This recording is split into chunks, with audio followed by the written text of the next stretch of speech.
নমস্কার বন্ধুরা, শুভ বিকেল। আশা করছি সবাই ভালো আছেন, আমিও খুব ভালো আছি। আমি আজকে ওই চিচিঙ্গে এবং আলু দিয়ে আর চিংড়ি মাছ দিয়ে একটা একদম শুকনো তরকারির রেসিপি দিচ্ছি। কদিন তো বেশ নিরামিষ ছিলাম, আজকে একটু আস্তে করে। তাহলে চলুন কীভাবে করছি দেখে নিন, পরে আপনারা করে পরিবেশন করে দেখবেন। সত্যি খুব সুস্বাদু এই রেসিপিটা, আপনারাও করে খেয়ে আমাকে জানাবেন বন্ধুরা।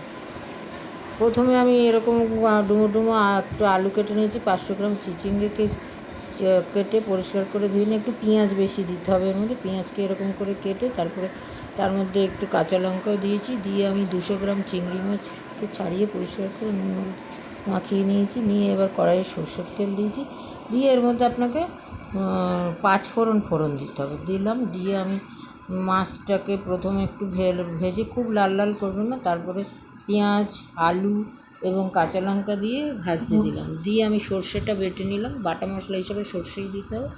দিয়ে এর মধ্যে দিয়ে দিলাম, দিয়ে সর্ষেটাকে একটু ভাজা ভাজা করে নিয়ে তার মধ্যে রোজের যে মশলাটা, জিরের গুঁড়ো, ধনের গুঁড়োটা বেশি দেবেন, একটু মিষ্টি দেবেন, নুন, হলুদ এবং ঝাল লঙ্কার গুঁড়ো দিয়ে আমি ঢেলে দিলাম ওর মধ্যে গুলে। দিয়ে আমি ওটাকে সেদ্ধ হতে দিয়ে, জল দেবেন না, কারণ চিচিঙ্গার জলেই সেদ্ধ হয়ে যাবে। ঢাকা দিয়ে আমি এই যে বসে একটু আমার হাজব্যান্ডের সঙ্গে গল্প করছিলাম, ততক্ষণ ওটা হয়ে যাবে।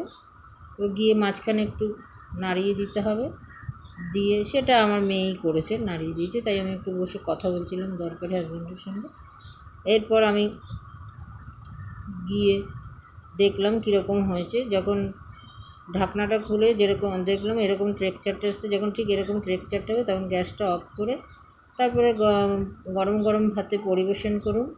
খেয়ে দেখুন, খুবই সুস্বাদু একটা রেসিপি পুরোনো দিনের। আমার চ্যানেলটাকে সাবস্ক্রাইব করুন, শেয়ার করুন। দেখা হচ্ছে পরের